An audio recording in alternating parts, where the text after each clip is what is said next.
श्री स्वामी समर्थ. स्वामी महाराज तुमच्या सर्व चांगल्या इच्छा पूर्ण करोत हीच स्वामींच्या चरणी प्रार्थना करते आणि आजच्या व्हिडिओला सुरुवात करते. या पवित्र भूमीत जिथे सूर्यकिरणांमध्ये देवत्व वास करत होते, जिथे प्रत्येक श्वासात मंत्रांचे नाद घुमत होते, अशा त्या प्राचीन काळात घडलेली ही कथा आहे. ही केवळ रथसप्तमीची कथा नाही, तर जीवन कसं जगावं, दुःखातून आनंद कसा शोधावा आणि भक्तीने आयुष्य कसं उजळून निघतं हे शिकवणारी दिव्य अनुभूती आहे. सूर्यदेवांची कृपा, ऋषींचे तप, वनातील शांतता, नद्यांचा कलकलाट आणि मंदिरातील दीपांची उजळणी, या सगळ्यातून जन्मलेली ही कथा तुमच्या अंतःकरणाला स्पर्श करेल. मन शांत होईल, डोळे पाणावतील आणि आत्मा भक्तीने भरून येईल. ही कथा ऐकताना काळ थांबेल आणि तुम्ही त्या युगात पोहोचाल. चला तर मग आता ही पवित्र कथा सुरू करूया. चॅनलला आत्ताच सबस्क्राईब करा आणि खाली तुमचा भक्तिभावाने प्रतिसाद नक्की लिहा. प्राचीन काळी आर्यावर्ताच्या मध्यभागी विस्तीर्ण अशी घनदाट वने होती, जिथे उंच उंच वृक्ष सूर्यकिरणांना स्पर्श करत होते आणि त्या वृक्षांच्या सावलीत ऋषींचे आश्रम वसलेले होते. अशाच एका पवित्र प्रदेशातून मंदाकिनी नावाची निर्मळ नदी वाहत होती, जिच्या काठावर तपस्वी ऋषी आपली साधना करत असत आणि सकाळ संध्याकाळ मंत्रोच्चारांनी वातावरण पवित्र करत असत. त्या काळी लोकांचे जीवन निसर्गाशी एकरूप होते. सूर्य उगवला की दिवस सुरू होत असे आणि सूर्य मावळला की दीप प्रज्वलनाने रात्रीचे स्वागत होत असे. या भूमीत सूर्यदेवांना सर्वश्रेष्ठ मानले जाई, कारण एच जीवनदाते होते, अन्नदाते होते आणि काळाचे साक्षीदार होते. प्रत्येक घरात सकाळी उषःकाल होताच सूर्यनमस्कार केला जात असे. पाण्यात उभे राहून सूर्याला अर्घ्य अर्पण केले जाई आणि मनोमन कृतज्ञता व्यक्त केली जाई. अशाच एका वर्षी माघ महिन्याची सप्तमी तिथे उगवली, ज्या दिवशी आकाशात एक वेगळीच तेजस्वी कांती होती. पक्षीही जणू काही विशेष आनंदात किलबिल करत होते आणि निसर्गात एक अद्भुत शांतता पसरली होती. त्या दिवशी सूर्यदेव आपल्या सप्त अश्वांच्या रथावर आरूढ होऊन पृथ्वीवर विशेष कृपादृष्टी टाकतात असे ऋषी सांगत असत आणि म्हणूनच या दिवशी रथसप्तमीचे महत्त्व अनन्यसाधारण मानले जाई. त्या प्रदेशात देवदत्त नावाचा एक तरुण राजपुत्र राहत होता, जो लहानपणापासूनच सूर्यभक्त होता. परंतु आयुष्यातील काही कठोर अनुभवांमुळे त्याच्या मनात दुःखाची छाया दाटली होती. राजवाड्यात वैभव होते, पण मनात समाधान नव्हते. सभोवती लोक होते, पण अंतःकरण एकटे होते. देवदत्त अनेकदा राजवाड्याच्या मागील वनात जाऊन नदीकाठी बसत असे आणि वाहत्या पाण्याकडे पाहत स्वतःच्या प्रश्नांची उत्तरे शोधत असे. त्याला वाटत असे की देव असूनही दुःख का संपत नाही, भक्ती असूनही मन शांत का होत नाही. अशाच एका पहाटे तो नदीकाठी बसलेला असताना आकाशात लालसर केशरी प्रकाश पसरू लागला आणि सूर्य उगवण्याची वेळ झाली. त्या क्षणी आश्रमातून एक वृद्ध ऋषी तेथे आले, ज्यांचे मुख तेजस्वी होते आणि डोळ्यात अपार करुणा होती. त्यांनी देवदत्ताकडे पाहून मंदस्मित केले आणि म्हणाले की आजचा दिवस सामान्य नाही, आज रथसप्तमी आहे. आज सूर्यदेव स्वतः भक्तांच्या जीवनात परिवर्तन घडवण्यासाठी फिरत आहेत. देवदत्ताने नम्रपणे चरणस्पर्श केला आणि आपले दुःख व्यक्त केले. ऋषींनी त्याला सांगितले की सूर्यदेवांची पूजा केवळ विधी म्हणून नाही, तर अंतःकरण शुद्ध करण्यासाठी केली पाहिजे, कारण जेव्हा मन निर्मळ होते तेव्हाच देवाची कृपा पूर्णपणे उतरते. ऋषींनी त्याला सांगितले की आजच्या दिवशी नदी स्नान, उपवास, सूर्यनमस्कार आणि दान केल्याने आयुष्यातील अंधकार दूर होतो. त्या शब्दांनी देवदत्ताच्या मनात एक नवी आशा निर्माण झाली. त्याने ठरवले की आजचा दिवस तो पूर्ण श्रद्धेने आणि समर्पणाने पाळेल. नदीत उतरून त्याने स्नान केले. थंड पाण्याने जणू त्याचे दुःख धुवून निघाले.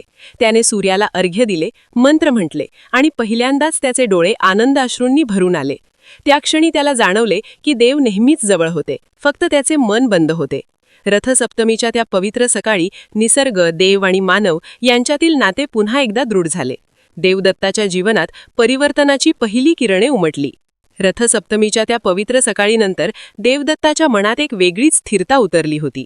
नदीकाठी केलेल्या स्नानानंतर आणि सूर्याला अर्पण केलेल्या अर्घ्यानंतर त्याला जणू अंतःकरणात दीर्घकाळ साचलेला भार हलका झाल्यासारखा वाटत होता. वृद्ध ऋषींनी त्याला आश्रमात येण्याचे आमंत्रण दिले आणि देवदत्त नम्रपणे त्यांच्या मागे मागे चालू लागला. दाट वनातून जाताना पक्ष्यांचे कलरव, पानांमधून गळणारे सूर्यकिरण आणि वाऱ्याच्या मंद झुळुकीत हळणारी फुले यामुळे त्याला वाटू लागले की निसर्गही आज त्याच्याशी संवाद साधत आहे. आश्रमात पोहोचल्यावर ऋषींनी अग्नी प्रज्वलित केला, समधा अर्पण केल्या आणि सूर्यदेवांच्या स्तोत्रांचा गूढ नाद आसमंतात पसरू लागला. त्या मंत्रोच्चारात देवदत्त हरवून गेला आणि त्याचे मन एकाग्र होत गेले. ऋषींनी त्याला सांगितले की सूर्यदेव केवळ आकाशातील तेजस्वी गोळा नाहीत, तर ते धर्म, कर्तव्य, सत्य आणि सातत्याचे प्रतीक आहेत. जो मनुष्य दररोज उगवणाऱ्या सूर्याप्रमाणे आपले कर्तव्य न चुकता करतो तोच खरा सुखी होतो. देवदत्ताने ऐकताना डोळे मिटले आणि त्याच्या मनात राजवाड्यातील दिवस आठवले, जिथे तो अनेकदा कर्तव्यापासून पळ काढत असे, दुःखाला कारण देवावर ढकलत असे आणि स्वतःच्या जबाबदाऱ्यांकडे दुर्लक्ष करत असे. ऋषींनी पुढे सांगितले की रथसप्तमीच्या दिवशी केलेली साधना केवळ त्या दिवसापुरती मर्यादित नसावी, तर ती जीवनभराची दिशा ठरवणारी असावी. कारण सूर्यदेव त्या दिवशी भक्ताला एक संधी देतात, स्वतःकडे पाहण्याची, स्वतःला सुधारण्याची आणि नव्याने सुरू करण्याची. आश्रमात त्या दिवशी अनेक साधू, तपस्वी आणि गृहस्थ जमले होते. कोणी नदीत स्नान करून आले होते, कोणी उपवासाचे व्रत घेतले होते, तर कोणी सूर्यरथाची प्रतिकात्मक पूजा करत होते. एका बाजूला वृद्ध स्त्रिया गूढ कथा सांगत होत्या, ज्यात सूर्यदेवांनी अंधारात अडकलेल्या मानवांना प्रकाश दाखवला होता, तर दुसऱ्या बाजूला लहान मुले फुलांनी सूर्यरथ सजवत होती आणि त्यांच्या चेहऱ्यावर निरागस आनंद झळकत होता. देवदत्त हे सगळे पाहत होता आणि त्याला जाणवले की भक्ती ही एकट्याची नसते, ती सामूहिक असते, लोकांना एकत्र आणणारी असते आणि दुःखाला वाट करून देणारी असते. ऋषींनी देवदत्ताला सांगितले की संध्याकाळी राजवाड्यात परतून त्याने प्रजेकरिता विशेष दानधर्म करावा, गरिबांना अन्न द्यावे आणि सूर्यदेवांचे नाव घेऊन आपल्या अंतःकरणातील अहंकार अर्पण करावा. सूर्य मावळतीकडे झुकू लागले तसे आकाशात केशरी आणि तांबूस रंग पसरले, आश्रमात दीप लावले गेले आणि वातावरणात एक गूढ शांतता उतरली. देवदत्ताने ऋषींना प्रणाम केला आणि मनात एक दृढ संकल्प घेऊन राजवाड्याकडे प्रस्थान केले. बैलगाडीत बसताना त्याला वाटत होते की आज सकाळी जो तो राजपुत्र होता तो आता राहिलेला नाही.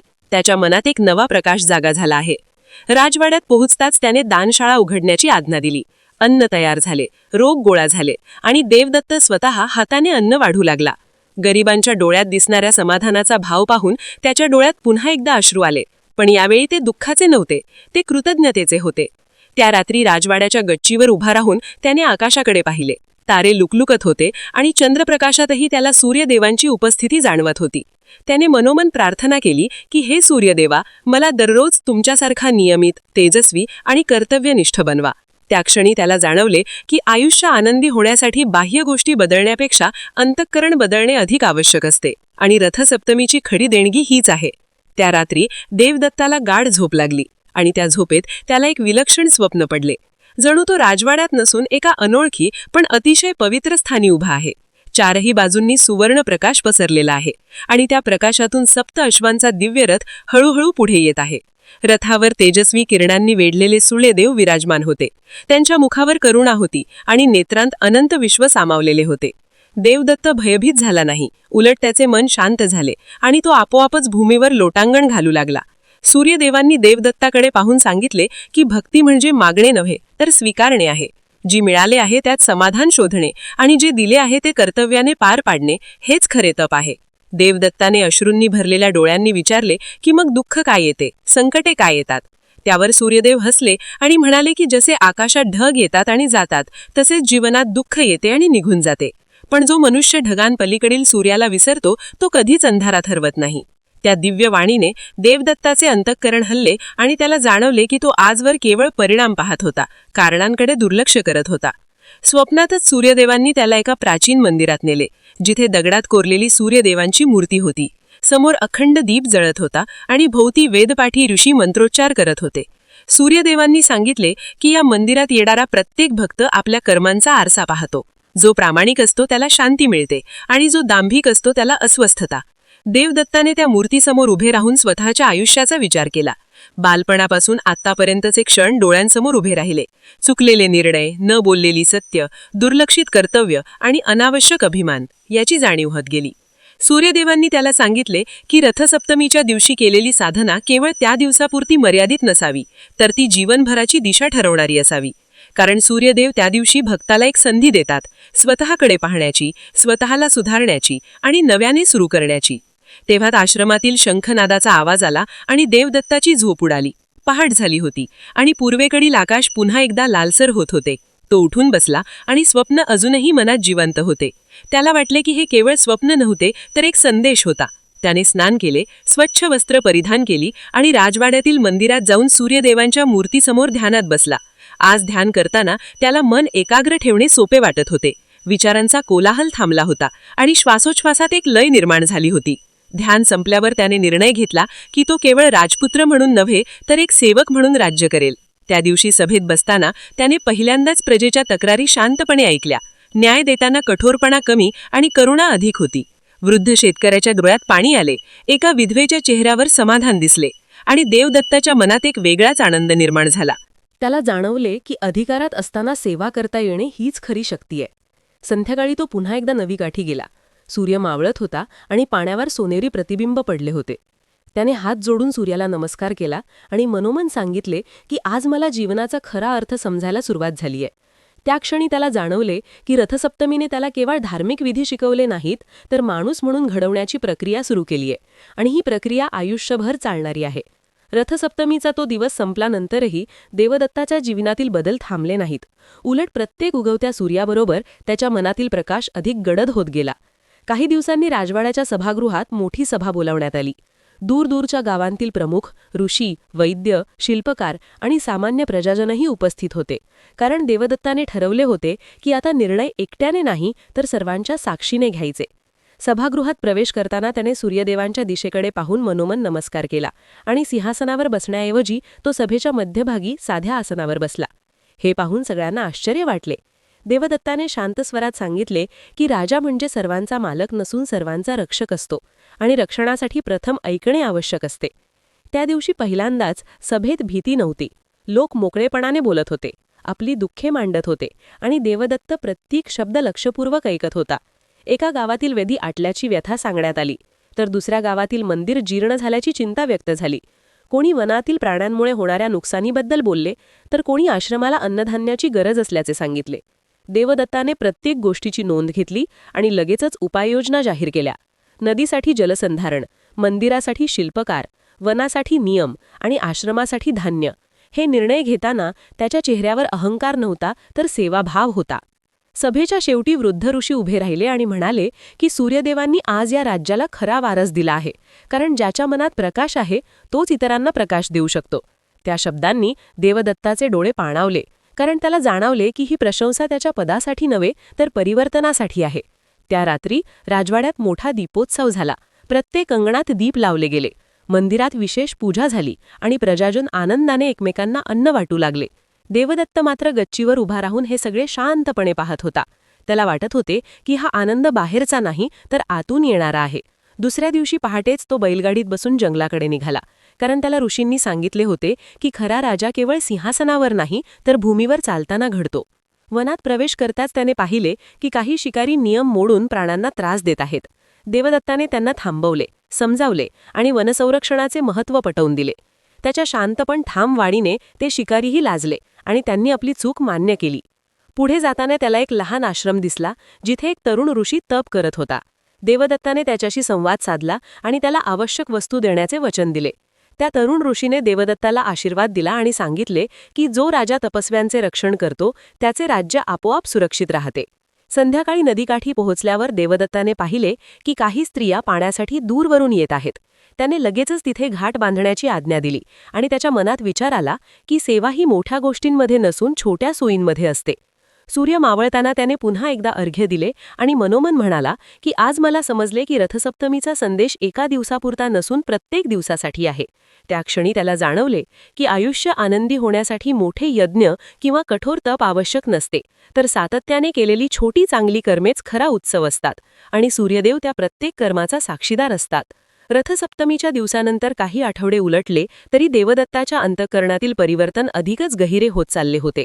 सकाळी सूर्य उगवण्याआधी उठून नदी स्नान, ध्यान आणि सूर्यनमस्कार हे त्याचे नित्यकर्म झाले होते आणि या सातत्यामुळे त्याच्या विचारांमध्ये स्थैर्य आले होते. एका सकाळी ध्यानातून उठल्यानंतर त्याच्या मनात एक वेगळाच विचार उमटला की केवळ स्वतः बदलून उपयोग नाही, तर प्रजेच्या जीवनातही आनंदाचा प्रकाश पोहोचला पाहिजे. त्याच दिवशी त्याने राज्यातील सर्व प्राचीन मंदिरांची पाहणी करण्याचा संकल्प केला, कारण ऋषींनी सांगितले होते की ज्या भूमीत देवळे जागृत असतात तिथे लोकांचे मनही जागृत राहते. देवदत्त साध्या वस्त्रात थोड्या सेवकांसह बैलगाडीत बसून प्रवासाला निघाला. वाटेत विस्तीर्ण शेती, हिरवीगार वनराई, डोंगरांच्या कुशीत वसलेली लहान गावे पाहताना त्याला जाणवले की हे राज्य केवळ सीमांनी बांधलेले नाही, तर लोकांच्या श्रद्धेने जोडलेले आहे. पहिल्या मंदिरात पोहोचल्यावर त्याने पाहिले की काळाच्या ओघात पूजाविधी केवळ औपचारिक झाले होते. पुजाऱ्यांच्या चेहऱ्यावर थकवा होता आणि भक्तांची संख्या कमी झाली होती. देवदत्ताने पुजाऱ्यांशी संवाद साधला. त्यांना आदराने वागवले आणि सांगितले की पूजा ही देवासाठी नसून माणसाच्या अंतःकरणासाठी असते. त्याने मंदिराच्या सभामंडपात प्रजेकरता कथा, भजन आणि सूर्यदेवांचे स्तोत्र यांची व्यवस्था करण्याची आज्ञा दिली, जेणेकरून लोक पुन्हा एकदा श्रद्धेने एकत्र येतील. पुढे जाताना त्याला एक अतिशय जुने सूर्यदेवांचे मंदिर दिसले, ज्याची मूर्ती दगडात कोरलेली होती आणि आसपास शांतता पसरली होती. त्या मंदिरात प्रवेश करताच देवदत्ताचे मन आपोआपच शांत झाले आणि त्याला रथसप्तमीच्या स्वप्नाची आठवण झाली. त्याने तिथे दीर्घकाळ ध्यान केले आणि जाणवले की जिथे अहंकार नसतो तिथे देवत्व प्रकट होते. त्या मंदिराच्या पायऱ्यांवर बसलेली एक वृद्ध स्त्री त्याच्या नजरेस पडली. तिच्या डोळ्यात दुःख होते आणि हात थरथरत होते. देवदत्ताने तिची विचारपूस केली असता कळले की तिचा मुलगा अन्नाभावी आजारी पडला आहे. त्या क्षणी देवदत्ताला समजले की भक्ती केवळ देवळात मर्यादित न ठेवता जीवनात उतरवली पाहिजे. त्याने तात्काळ वैद्य बोलावण्याची आणि त्या कुटुंबासाठी अन्नधान्याची व्यवस्था करण्याची आज्ञा दिली. वृद्ध स्त्रीच्या डोळ्यात जे समाधान दिसले ते कोणत्याही यज्ञाच्या फळाहून मोठे होते. पुढच्या प्रवासात देवदत्त एका घनदाट वनातून गेला, जिथे ऋषींचे लहान आश्रम होते. त्याने प्रत्येक आश्रमात जाऊन ऋषींचे आशीर्वाद घेतला, त्यांच्या गरजा विचारल्या आणि मनापासून सेवा करण्याचा प्रयत्न केला. एका आश्रमात एका ऋषींनी त्याला सांगितले की खरा राजा तोच जो प्रजेच्या दुःखाला स्वतःचे दुःख मानतो. हे शब्द देवदत्ताच्या मनात खोलवर रुतले. संध्याकाळी प्रवास संपवून तो नदीकाठी थांबला. सूर्य मावळत होता आणि आकाशात लालसर छटा पसरत होत्या. देवदत्ताने हात जोडून प्रार्थना केली की मला कधीही विजयाचा गर्व येऊ देऊ नकोस. त्या क्षणी त्याला जाणवले की खरी ताकद शस्त्रात नसून संयमात असते. त्या रात्री आश्रमातून शंखनाद झाला. ऋषींनी आशीर्वाद दिले आणि प्रजेने दीप लावून आनंद साजरा केला. देवदत्त मात्र आपल्या कक्षात बसून विचार करत होता की जर त्या दिवशी रथसप्तमीच्या दिवशी त्याने अंतर्मुख होण्याचे धाडस केले नसते तर आज कदाचित हा निर्णय वेगळा असता. त्याला उमगले की देवाच्या कृपेने माणसाला दिशा मिळते, पण त्या दिशेवर चालायचे की नाही हे आपल्या हातात असते. पुढच्या दिवशी त्याने सभेत जाहीर केले की दोन्ही राज्यातील लोक एकमेकांच्या यात्रांना, देवळांना आणि आश्रमांना मुक्तपणे भेट देऊ शकतील, कारण धर्म सीमांनी बांधला जात नाही. लोकांच्या हृदयात आनंद पसरला.